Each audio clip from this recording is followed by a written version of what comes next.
88 ಬಗೆಯ ನೈವೇದ್ಯ ತಯಾರಿಸಿದ್ದು ಇವರೇ. ನಾನು ಚಂದ್ರಮತಿ. ಕೃಷ್ಣ ಅಷ್ಟಮಿಯ ಪ್ರಯುಕ್ತ ಮಾಡಿದ 88 ನೈವೇದ್ಯಗಳನ್ನು ನಾನು ಈ ವರ್ಷ ಮಾಡಿದ್ದೆ. ನನಗೆ ಮದುವೆ ಆದ 42 ವರ್ಷ ಆಯಿತು. ಆಗಿನಿಂದಲೂ ನಾನು ಮಾಡುತ್ತಾ ಬಂದಿದ್ದೇನೆ. ಚಪ್ಪನ್ ಭೋಗ್ ಅಂದ್ರೆ 56 ವಿಧದ ಸಿಹಿ ನೈವೇದ್ಯಗಳನ್ನು ಮಾಡುವುದಂದ್ರೆ ನನಗೆ ತುಂಬಾ ಇಷ್ಟ.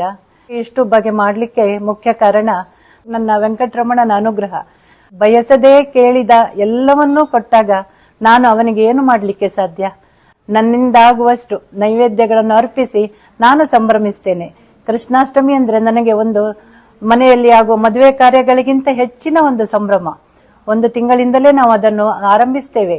ಆಷಾಢ ಏಕಾದಶಿಯಿಂದ ಮನೆಯ ಎಲ್ಲವನ್ನು ಸ್ವಚ್ಛಗೊಳಿಸಿ ಕೃಷ್ಣನ ಆಗಮನಕ್ಕೆ ನಿರೀಕ್ಷಿಸ್ತೇವೆ. ನೂಲ ಹುಣ್ಣಿಮೆ ಆದ ನಂತರ ನಾವು ನೈವೇದ್ಯಕ್ಕೆ ಎಲ್ಲವನ್ನು ಸಿದ್ಧತೆ ಮಾಡುತ್ತೇನೆ. ಕೇವಲ ಒಂದೇ ವಾರ ಬಹಳ ಮಡಿಯಿಂದ ನಾವು ಆಚರಿಸ್ತೇವೆ. ಬಹಳ ಶುದ್ಧ ಉಪವಾಸದಿಂದ ಇದ್ದು ಆ ನೈವೇದ್ಯವನ್ನು ಮಾಡುವಾಗ ಸುಲಲಿತವಾಗಿ ಆಗ್ತದೆ. ಕಷ್ಟ ಅಂತ ಅನಿಸುವುದೇ ಇಲ್ಲ.